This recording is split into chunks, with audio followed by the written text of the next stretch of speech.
এক নাম্বার কথা, শুল্কা ভট্টাচার্য বলছেন যে আমাদের দেশ এই যে শারদীয় দুর্গা পূজা, আমরা যে আশ্বিন মাসে এই দুর্গা পূজা করে থাকি, এটাকে সার্বজনীন দুর্গা পূজা বলা হয়। এটা সার্বজনীন নয়, এটা আমাদের ধর্মের উপাসনা, এটা আমাদের ধর্মের ইবাদত। শুল্কা ভট্টাচার্য বুঝাতে চাচ্ছেন এখানে মুসলমানদের কোনো অংশ নেই। দুই নম্বরে তিনি বলছেন ধর্ম যার যার, উৎসব সবার। তিনি বলছেন এটা একটি রাজনৈতিক স্লোগান। বলতে বলতে তিনি বলছেন এটা রাজনৈতিক ভণ্ডামি ছাড়া কিছু নয়। ধর্ম যার যার, উৎসব সবার। কেন? আমাদের ইসলাম ধর্মে আমরা সালাতুল ঈদুল আজহা পড়ি, ঈদুল আজহা পড়ার পরে আমরা গরু জবাই করি। উৎসব যদি সবার হয় তো গোশত খাওয়ার উৎসব তোমরাও করো পালন। তিন নম্বর, শুল্কা ভট্টাচার্য বলছে এই পূজা উপলক্ষে নাড়ু পিঠা যা তৈরি করা হয় এগুলি সব আমাদের মূর্তির নামে উৎসর্গ করা হয়। অতএব এগুলি খাওয়ার সময় তোমরা বুঝে শুনে খেও। যে ধর্ম যদি যার যার হয়, উৎসব সবার হয়, তা আপনার ধর্মের দিন আপনার হিন্দু বন্ধুকে দাওয়াত দেন যে চলো আমরা উৎসব পালন করি। তারা তো আসে না, তারা তো আপনার জুম্মা জামাতে আসে না, তারা তো আপনার ঈদগাহে আসে না। আপনি মুসলিম হয়ে কোন লজ্জায় হিন্দুদের পূজা পার্বণে যান? আত্মাহারিক টিভি, ওহির আলোয় উদ্ভাসিত জীবনের জন্য। হিন্দুদের একজন পণ্ডিত লোক, তার নাম হলো শুল্কা ভট্টাচার্য। নাম কি? শুল্কা ভট্টাচার্য। লোকটা তো হিন্দু, নাম তার শুল্কা ভট্টাচার্য। তিনি তিনটি কথা বলেছেন, কথা তিনটি মনোযোগ দিয়ে শুনতে হবে। এক নাম্বার কথা, শুল্কা ভট্টাচার্য বলছেন যে আমাদের দেশ এই যে শারদীয় দুর্গা পূজা, আমরা যে আশ্বিন মাসে এই দুর্গা পূজা করে থাকি, এটাকে সার্বজনীন দুর্গা পূজা বলা হয়। এটা সার্বজনীন নয়, এটা আমাদের ধর্মের উপাসনা, এটা আমাদের ধর্মের ইবাদত। শুল্কা ভট্টাচার্য বুঝাতে চাচ্ছেন এখানে মুসলমানদের কোনো অংশ নেই। দুই নম্বরে তিনি বলছেন ধর্ম যার যার, উৎসব সবার। তিনি বলছেন এটা একটি রাজনৈতিক স্লোগান। বলতে বলতে তিনি বলছেন এটা রাজনৈতিক ভণ্ডামি ছাড়া কিছু নয়। ধর্ম যার যার, উৎসব সবার। কেন? আমাদের ইসলাম ধর্মে আমরা সালাতুল ঈদুল আজহা পড়ি, ঈদুল আজহা পড়ার পরে আমরা গরু জবাই করি। উৎসব যদি সবার হয় তো গোশত খাওয়ার উৎসব তোমরাও করো পালন। খাবেন তো? খাওয়াতে পারবেন তো? না, পারবেন। বহু কথা মনে পড়ে যায়, সময় আমার হাতে কম। রিয়াদে যখন বসস্থান করতাম, বসবাস করতাম, ঈদুল ফিতরে তিনতলায় আমি, দোতলায় হিন্দু, আর নিচতলায় কি বলে আফ্রিকার মুসলিম উসমান। নিচতলায় মুসলিম, ওর বাড়ি আফ্রিকা, ওর নাম উসমান। দোতলায় হিন্দুস্তানের এক হিন্দু, আর তিনতলায় আমি আমানুল্লাহ মাদানী। একই বিল্ডিংয়ে তিন ফ্যামিলি আমরা বাস করি।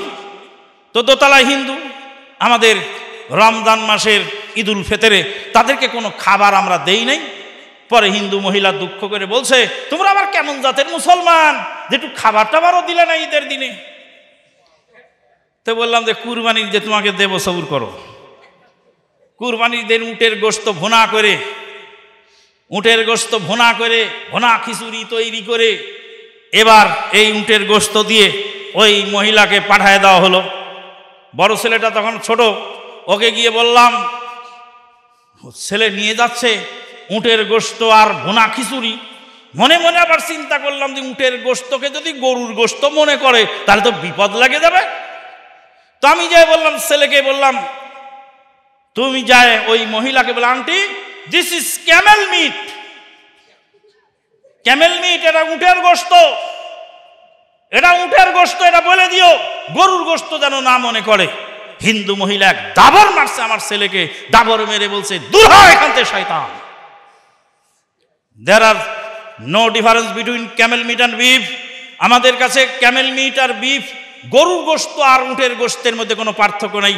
ছেলে এসে বলছে আব্বু ওরা তো গরুর পূজা করে, তো করে ওরা উটের পূজাও করে। কে? তো বলছে there is no difference between camel meat and beef. তো বলছিলাম যে ধর্ম যদি যার যার হয়, উৎসব সবার হয়, তা আপনার ধর্মের দিন আপনার হিন্দু বন্ধুকে দাওয়াত দেন যে চলো আমরা উৎসব পালন করি। তারা তো আসে না, তারা তো আপনার জুম্মা জামাতে আসে না, তারা তো আপনার ঈদগাহে আসে না। আপনি মুসলিম হয়ে কোন লজ্জায় হিন্দুদের পূজা পার্বণে যান? এই ক্ষেত্রে ইসলামের নির্দেশ হলো তাদের ধর্ম তারা পালন করবে, তাদের পূজা তারা করবে, তাদের ধর্ম তারা পালন করবে, তাদের ইবাদত তারা করবে। আমরা তাদেরকে বাধাও দিতে যাব না, আমরা তাদেরকে বাধাও দিতে যাব না, আর তাদের পূজা পার্বণে অংশও নিব না। একটি টাকা আপনি দান করতে পারবেন একজন অমুসলিমকে পেটে খাওয়ার জন্য, কিন্তু তার পূজার জন্য একটি টাকা কেন একটি পয়সা দান করা আপনার জন্য হারাম। কারণ এখানে গায়রুল্লাহর পূজা করা হয়, ওখানে শিরিক করা হয়, ওখানে আল্লাহকে অপমান করা হয়। 3 নম্বর, শুল্কা ভট্টাচার্য বলছে এই পূজা উপলক্ষে নাড়ু পিঠা যা তৈরি করা হয় এগুলি সব আমাদের মূর্তির নামে উৎসর্গ করা হয়, অতএব এগুলি খাওয়ার সময় তোমরা বুঝে শুনে খেও। ওয়ামা উহিল্লা বিহি লিগাইরিল্লাহ, গায়রুল্লাহ নামে যা উৎসর্গ করা হয় তা মুসলিমের জন্য চিরতরে হারাম। গাছ থেকে কলা কেটে নিয়ে এসেছে, গাছ থেকে কলা কেটে এনে একটি কলা এক ছড়া কলা বায়ার হাটে বিক্রি করেছে। আপনি বায়ার হাট থেকে সেই 1 ছড়া কলা টাকা দিয়ে কিনে এনে খেলেন, আপনার জন্য হালাল।